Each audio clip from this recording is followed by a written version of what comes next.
Olá pessoal, tudo bem? Bem-vindos a mais um vídeo do canal. E no vídeo de hoje a gente vai iniciar de fato a como fazer a parametrização do IED. Então a ideia é eu passar com vocês aí o passo a passo, né, dos principais pontos que são necessários para que a gente possa estar parametrizando o IED do zero, né? O intuito aqui é fazer um overview geral, né? Vou fazer em vários vídeos para não ficar maçante num vídeo só, né? E muito grande. E a ideia é que vocês possam ter uma percepção, né? De qual caminho seguir quando precisarem, né? Quando for fazer esse tipo de abordagem que seria a parametrização. Tudo bem? Antes da gente iniciar o vídeo propriamente dito, gostaria de pedir a vocês, né, que curtissem o vídeo aí, compartilhassem o conteúdo com o pessoal para que a gente possa alcançar mais pessoas, né, com esse vídeo e estar compartilhando conhecimento, tá bom? Conto com a ajuda de todos.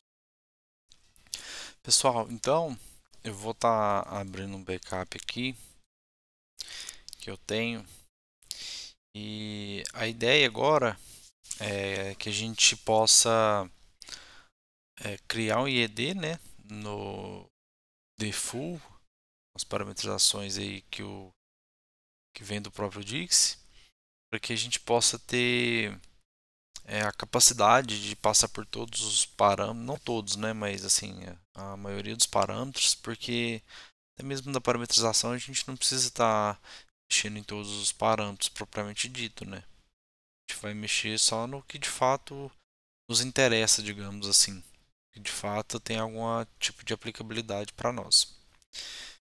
Eu vou então criar um IED aqui. Eu peguei um IED aqui, um shortcode de um IED aqui, só para que nós possamos fazer o vídeo, né? Então, relembrando, eu venho aqui em adicionar new device,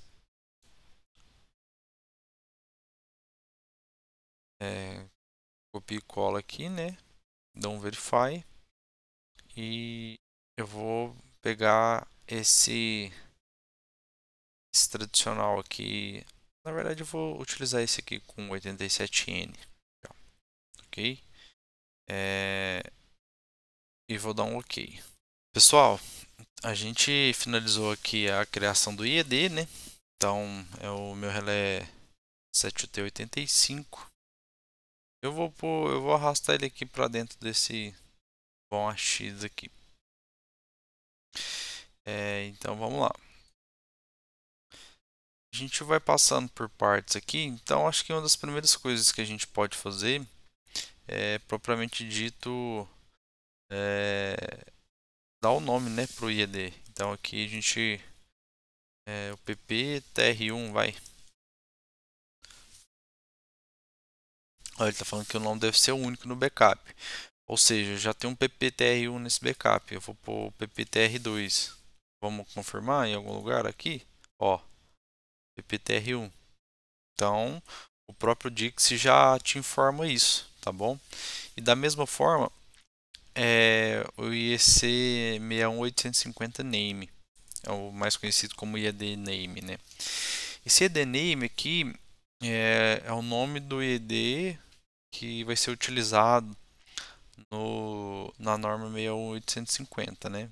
Então, é, geralmente o pessoal copia aqui a mesma coisa, né? Para ficar o mesmo nome, tá vendo? Que você sabe qual que é o IED, mas não necessariamente eles precisam ser iguais, tá bom? Eles podem ser diferentes se você utilizar algum tipo de identificação aí, tá vendo? Ó. A única coisa que ele não deixa, que ele não permite, é você começar com número, ó.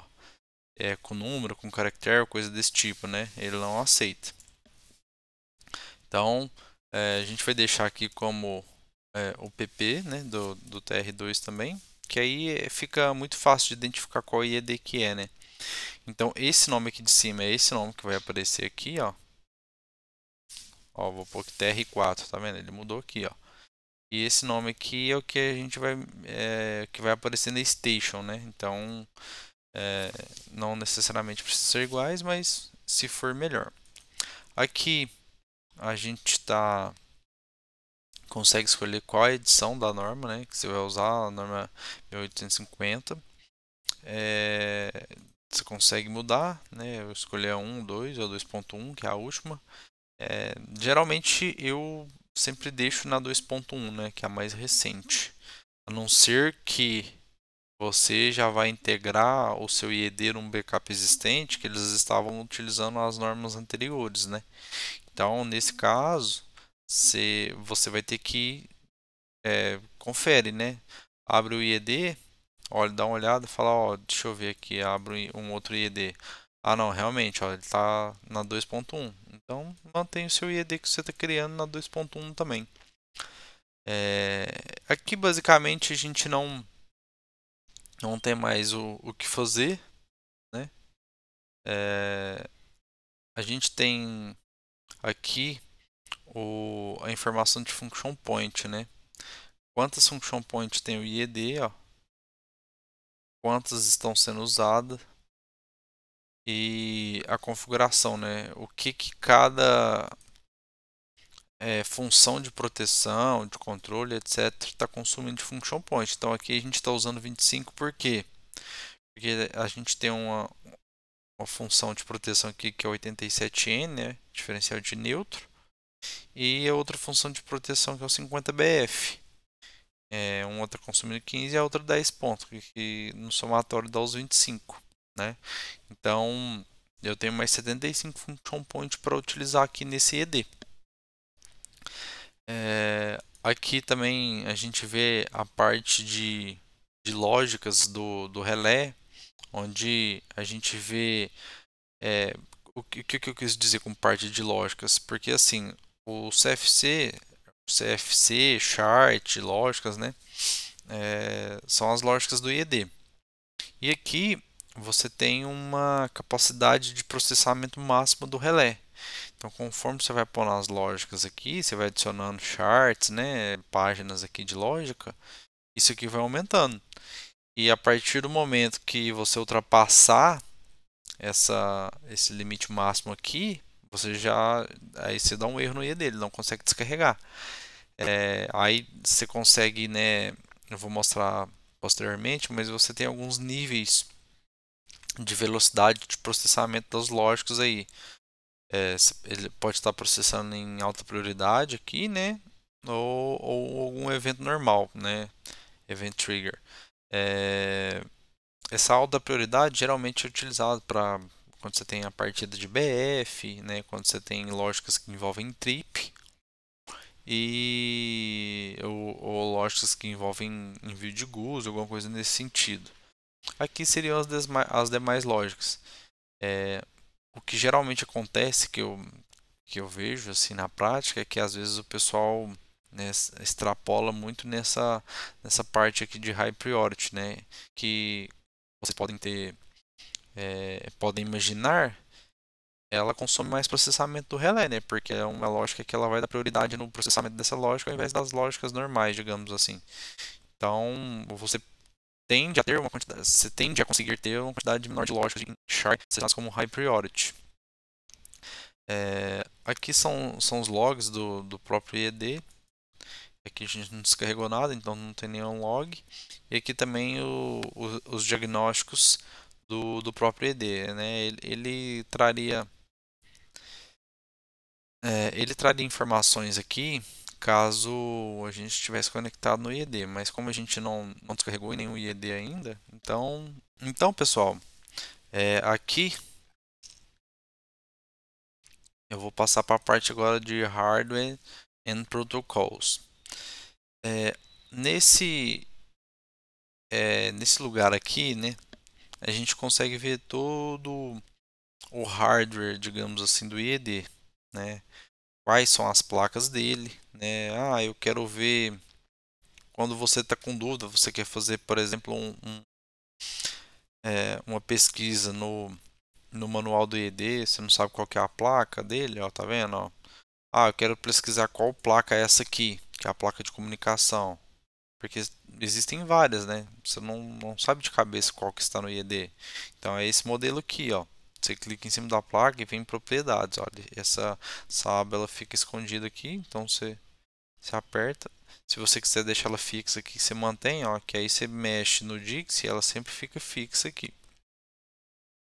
Aqui a gente consegue ver a parte dos módulos analógicos que no caso esses azuis aqui são de corrente, né? Mas temos os de tensão também. Quando eu clico aqui nesse módulo principal do IED, a gente consegue ver tudo que tem nele, ó. Eu vou abrir aqui e chegar mais para cima para a gente ver, mas a gente consegue ver todas a I/O, né? I/O são input, outputs, módulo binário. Aqui no caso são outputs e aqui são inputs. Então aqui são BOs, né? Que a gente diz, né? BO, aqui são BIs, tá vendo? E ele me dá o, o terminal, né? Que são os blocos do relé aqui, ó. Um D, né? Eu já conheço um pouco o relé de cabeça, então um D seria esse módulo aqui, ó. Então, aqui nesse módulo a gente pode ver que a gente tem 4 BO e 4 BIs aqui, tá vendo? Aí ele diz, ó, o módulo, ele tem uma porta J, aqui, ó, a porta J seria essa aqui, ó. A gente pode ver que é uma porta J integrada, onde a gente consegue acessar o IED por ela também. Ela tem o IP e tudo mais.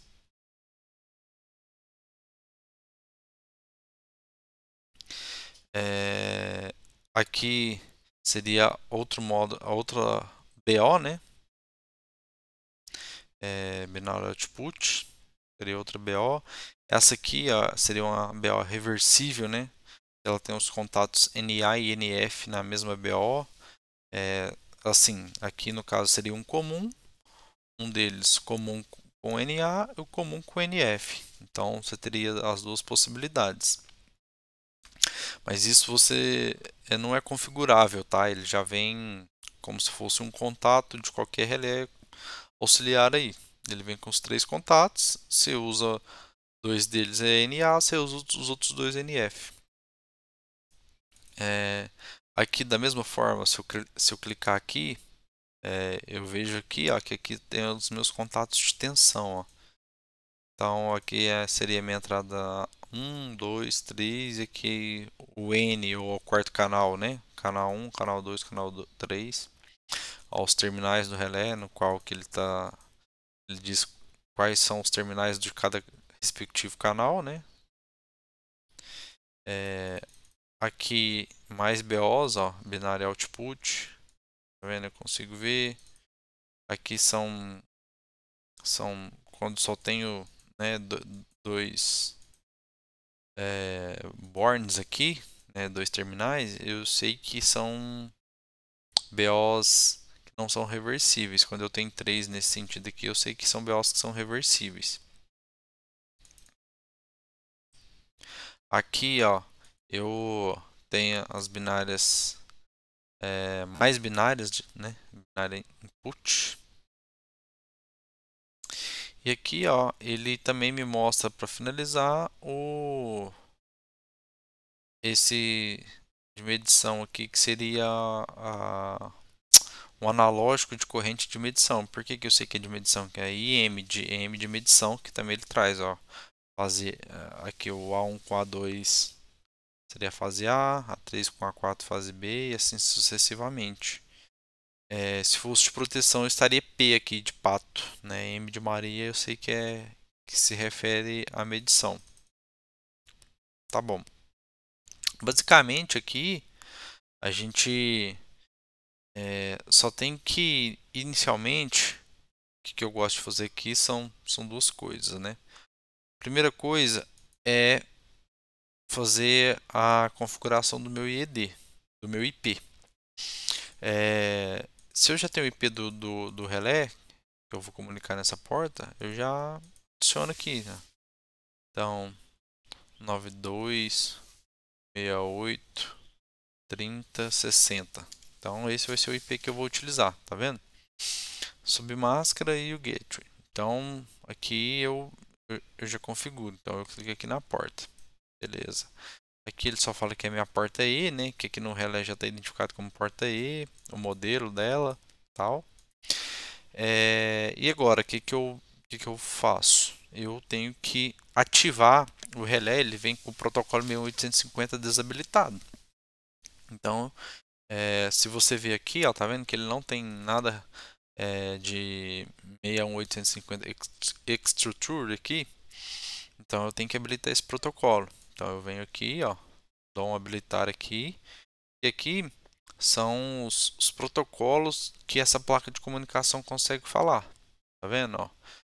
61850, DNP3, 104, Modbus TCP, Profinet, e tem alguns outros aqui também, ó, como por exemplo o PMU. No meu tempo de experiência, eu vou te falar que 99% das vezes você vai utilizar somente o 61850, né? Porque a norma 61850 hoje veio para de fato consolidar a interoperabilidade entre os IEDs aí, né? Entre fabricantes diferentes, enfim. Então, na maioria dos casos, você vai utilizar, né, o protocolo MMS, GUSE aí, pela norma 850 e também agora também na aplicação do PMU. Né? Então, caso você fosse utilizar, é que aqui no caso é um relé de trafo, né? Então, hoje, pelo procedimento de rede, não precisa ter PMU, seria só linhas e barras. Algumas barras acima de é, seriam só linhas e algumas barras. Então, não é aplicável para nós aqui. Perfeito. E aqui, né, você vai aplicar a redundância que você vai utilizar na sua rede, né, de comunicação aí. Na maioria das vezes, né, se for uma setor de 138 aí que não precisa de tanta confiabilidade, digamos assim, né, de protocolo de comunicação, o seu a sua arquitetura de rede em si, né? Então você utiliza o RSTP, que é o mais comum. Ou então, se for uma coisa mais complexa, tiver utilizando, né, para rede básica, ou estiver utilizando o seu projeto for Process Bus, onde você estiver utilizando protocolos Simple Velos e tal, então você vai utilizar HSR ou PRP. Aqui no caso eu mudei, estava em Line Mode, ele vem padrão na Line Mode, ele pergunta se você quer mudar, e se você diz que sim, né? O mais comum aí que está sendo utilizado é esse RSTP ou então o PRP. Sempre que você muda, ele pede para você confirmar. Aqui nesse networking, você pode habilitar aqui o SNTP, porque o que seria esse SNTP? Para você configurar o GPS, né, do seu IED aqui, para que ele possa sincronizar, né, ter uma fonte de sincronismo. Ou então aqui também você pode colocar para sincronizar via PTP, né?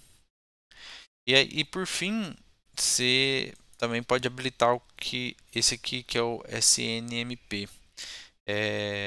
Isso aqui é uma funcionalidade mais nova, de algumas das versões mais novas do Dixie aí, que é onde o site, por exemplo, né, pode ver, ele é utilizado particularmente para confirmar, digamos assim, o status das portas de comunicação, né? De switches, GPS, geralmente isso aqui que eu sei muito tem muita aplicabilidade nos switches. Então, por exemplo, o switch ele ele não comunica com o site diretamente através de um protocolo, mas o site consegue identificar quais portas deles estão up, ativa ou estão em down, né? Não estão ativa, através desse SNMP aqui. E agora os relés estão trazendo essa função também. Aqui em Service tem a parte do homepage, eu também gosto sempre de deixar habilitado, porque isso aqui é uma funcionalidade para mim muito boa, né? Principalmente na comissionamento, que traz muita agilidade. Então eu sempre deixo ele habilitado. No SNTP, ele te pergunta qual que é a fonte de sincronismo, né? Aqui seria a fonte de sincronismo seria o seu GPS. Então, ele tem que estar aqui na mesma faixa de rede, seu 92.168.30. Então vou pôr aqui 92.168.30, sei lá, 12. E aqui no caso, se tiver uma fonte redundante, GPS redundante, você colocaria o segundo GPS aqui. Aqui do SNMP, isso aqui não precisa mudar. Por fim, pessoal, temos o homepage aqui, que ele vem desabilitado. A partir do momento que você habilita ele aqui, esse segundo item aqui você consegue habilitar ele na cara do relé também, tá? Então, eu gosto já de deixar habilitado aqui no Dix, para não, quando descarregar já vai estar tudo ok, porque ele é uma função bem prática aí para os momentos de comissionamento, né? E então eu sempre gosto de deixar habilitado. Então lembrando, você tem que habilitar ele aqui e depois aqui nessa parte. Resumidamente, é isso que a gente precisa verificar aqui na parte de Hardware and Protocols, tá bom? Espero que vocês tenham gostado do vídeo. Valeu!